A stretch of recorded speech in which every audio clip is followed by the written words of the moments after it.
Okay, so picture this. A mother comes home after 22 years working overseas. 22 years. And when she walks through that door, her son, who's now a grown man with kids of his own, doesn't recognize her. That's not a sad movie plot, by the way. That happens, regularly, in the Philippines. Here's the crazy part. That heartbreak, it's actually one of the biggest economic engines on planet Earth.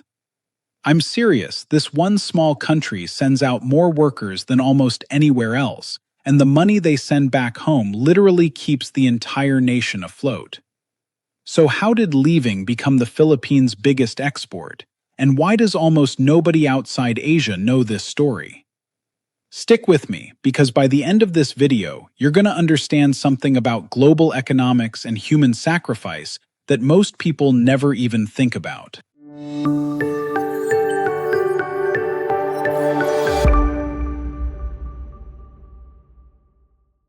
Alright, let's back up. The Philippines is made up of over 7,000 islands, and for most of the 20th century, it was actually one of the wealthier countries in Asia. Yeah, wealthier than South Korea at one point. Crazy, right? But then the 1970s hit. Oil prices spiked worldwide. The economy under President Marcos was a mess. In 1974, the government did something only supposed to be temporary. They passed the labor code, organized sending workers abroad, just until things get better. That was over 50 years ago. It never stopped. What started as a stopgap turned into an entire government department, the Department of Migrant Workers.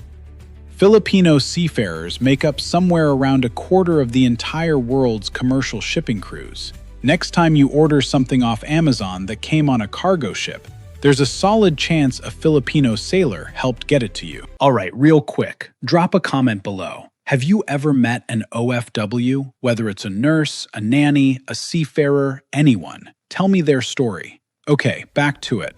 By the 1980s and 90s, this labor migration thing exploded. Nurses went to the US and UK. Domestic helpers went to Hong Kong, Singapore, and the Middle East. It became this pipeline, almost like a national identity. In 1988, President Cory Aquino gave these workers a nickname that stuck, Bagong Bayani, modern-day heroes. She meant it sincerely. These were people literally holding up the national economy with their own two hands, thousands of miles from home.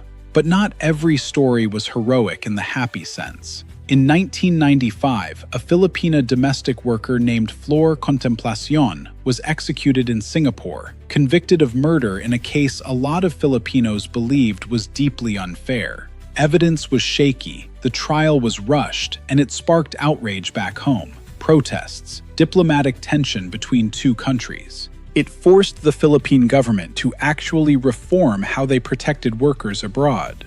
More legal support, tighter regulations on where people could be deployed.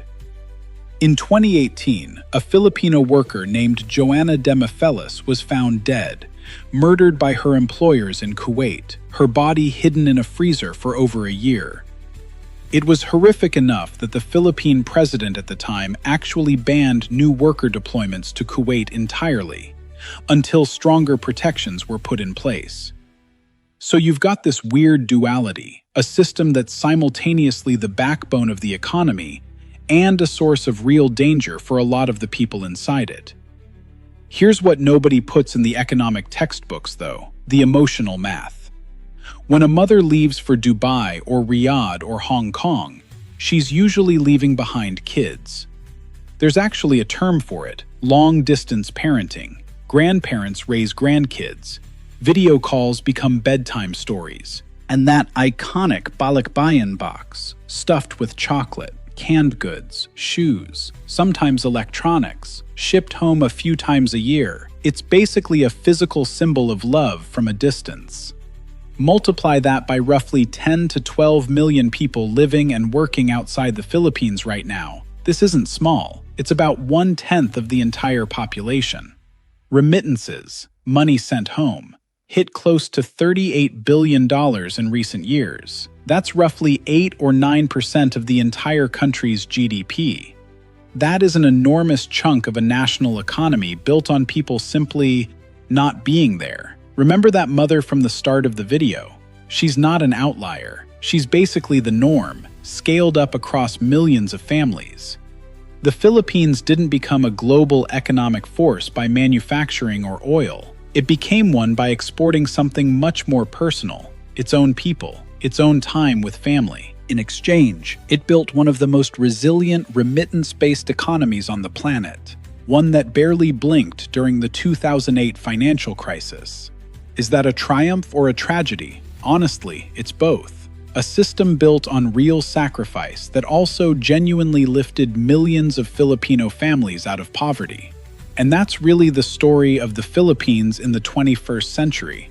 Not a country left behind by globalization, but one that quietly became one of its most essential engines, one goodbye at a time. If this blew your mind, there's an even crazier chapter in this story.